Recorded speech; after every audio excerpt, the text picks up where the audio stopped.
Hello friends, welcome back to my channel blogging আড্ডা with Uma. তোমরা সবাই কেমন আছো? আশা করছি সবাই খুব ভালো আছো, আর আমিও অনেকটা ভালো আছি। তো চলো আজকের ভিডিওটা স্টার্ট করা যাক। আজকে হচ্ছে 21শে জুন, শুক্রবার, আর এখন বেজে গেছে সকাল 7:30। আমি এই জাস্ট ঘুম থেকে উঠলাম, আর সেই সাথে রিমা ইপসিতাও উঠলো। আর এখন ঘুম থেকে উঠেই আগে সকালের বাসি বিছানাটাকে ঠিক করে নিচ্ছি। বিছানাটাকে আগে গুছিয়ে নেব, তারপরে বাদবাকি কাজকর্ম শুরু করব। তো বিছানা গুছিয়ে এদিকে আমি ড্রেস চেঞ্জ করে এখন বাকি কিছু জামা কাপড় কাচার ছিল সেগুলো আগে কেচে নিলাম, কারণ সকাল সকাল কেচে দিলে কি হবে, রোদ্দুরটা বেশিক্ষণ পাবে আর ভালো শুকিয়ে যাবে। তো এদিকে একটু কাঁথা, বিছানা চাদর এগুলোও কাচার ছিল, ওই জন্যই আরও সকাল সকাল করে কাচলাম, না হলে না দেরি হয়ে গেলে কাঁথাটা শুকাবে না। তো ওদিকে জামা কাপড়গুলো আমি মেলে দিয়ে এদিকে চলে এসেছি এখন রান্নাঘরে। সকালবেলায় রান্না হয়েছিল মাছের ঝোল, কাতলা মাছের, আর সেই সাথে একটা শাক হয়েছিল, আর ছিল পটল ভাজা। তো এটা দিয়েই এখন আমরা সকালের ব্রেকফাস্টটা করে নিলাম। আর সকালের খাওয়া দাওয়া সেরে আবার এখন চলে এসেছি আমি একটুখানি জিনিসপত্র গোছগাছ করতে, কারণ বাড়িতে চলে যাব। আর সেই জন্য কয়েকদিন থেকেই মোটামুটি টুকটুক করে জিনিসপত্র গোছাচ্ছি, কারণ একদিনে তো আর সব সম্ভব হবে না। আমাদের বাড়িতে যাওয়ার কথা আছে এই সামনেই, তো ওই জন্য ভাবলাম যে টুকটুক করে কয়েকদিন থেকেই গোছাতে শুরু করি। তো এদিকে বেশ কিছু জিনিসপত্র আমি এই বালতিগুলোর মধ্যে ভরে রেখেছি, যেগুলো বড়মশাইয়ের কাজে লাগে না। ফালতু ফালতু বাইরে থাকলে ঘরটা এলোমেলো হয়ে থাকবে, ওরও গুছিয়ে রাখতে অসুবিধা হবে, প্লাস আমি যখন ফিরবো আমারও কষ্ট হবে। ওই জন্যই বিশেষ করে আমি যে সমস্ত এক্সট্রা জিনিসপত্রগুলো আছে সেগুলো সবই গুছিয়ে রেখে যাচ্ছি, কারণ আগেরবার যখন আমি বাড়িতে গেছিলাম তখন জিনিসপত্রগুলো কিছুই গোছানো হয়নি, হুট করে চলে গেছিলাম। আর এবার ফিরে ভীষণই কষ্ট হয়ে গেছে, সব পরিষ্কার করতে গোছাতেই আমার 3-4 দিন সময় লেগে গেছে।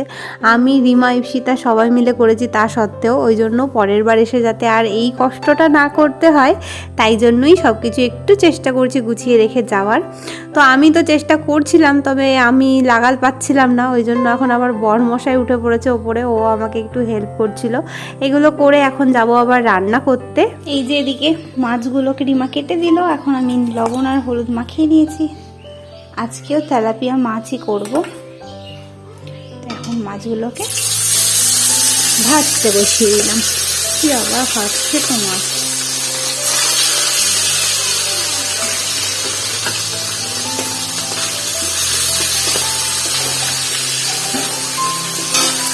এত ফাটে না,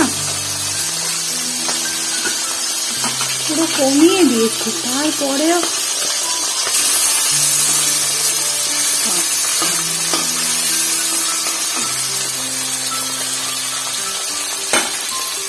আর এইটুকু পরে দিয়ে দেবো।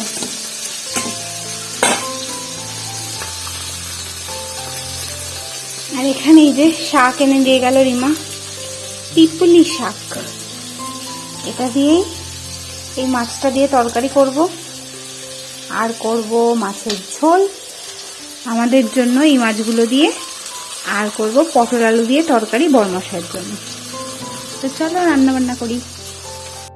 রান্না তো ওদিকে আমি বসিয়ে দিয়েছি, আর তার মধ্যেই রিমা কতগুলো আম কেটে নিয়ে এসেছে। দুপুরবেলা রোজ আমাদের এরকম একটু বসে আম খাওয়া হয়, বেশ ভালোই লাগে।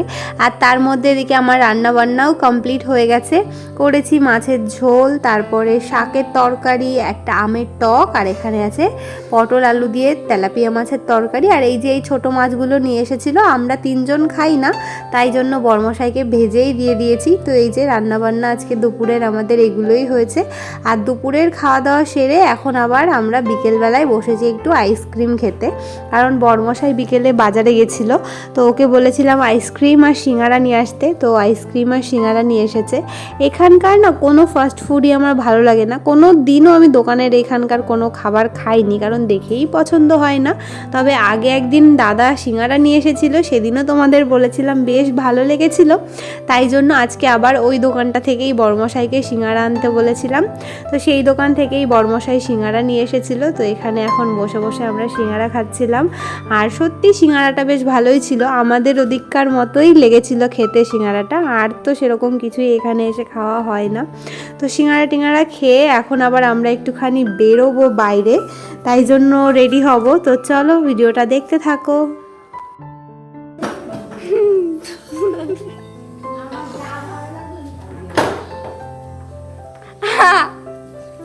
গাইস, এখন রিমাদিকে মারা হবে।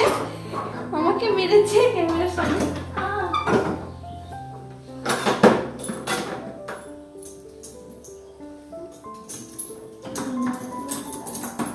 তো আমরা এখন একটু বেরিয়ে পড়েছি বিকেলবেলায়। রিমা, সীতা আর বড়মশাই 3 জন যাবে এই পাশের আগের দিন যে পুকুরটা থেকে দাদু পদ্ম ফুল এনে দিয়ে গেছিল না, ওই পুকুরটাতে যাবে। এই যে রেডি হয়ে গেছে। আর আমি আর যাব না, আমি এখন যাব পাশের বাড়িতে। তো কাকিমাদের বাড়িতে গিয়ে একটু গল্প করব।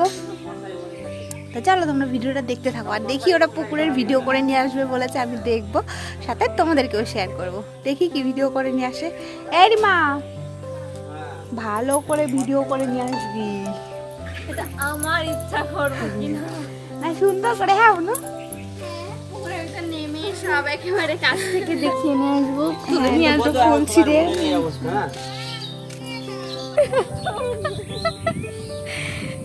পুরো পাগল। এখানে একটা পুকুর, পুকুরে অনেক জল।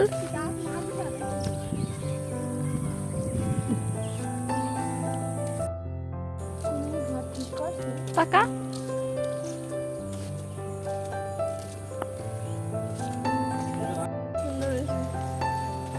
ঢুকবে।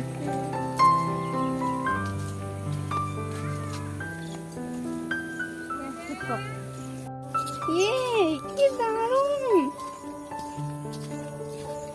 এই জায়গায় না আমরা আগের বার আসলাম, কিন্তু তখন ছিল না, তাই না? আমি তো মনে হয় পুরো ক্ষেতটা ফুলে ভর্তি থাকে। হ্যাঁ, এ পাতা এই জায়গাতেও তো নেওয়া যাবে। এই যে এই জায়গায় ছোট পাতায় অনেক ভালো। কি দারুণ! ফুল সব তোলা হয়ে গেছে, বুঝলে না? অনেক তোলা হয়ে গেছে। হ্যাঁ, আমি তো ভাবলাম মনে হয় প্রত্যেকটাই সব ফুল থাকবে, সব তোলা হয়ে গেছে।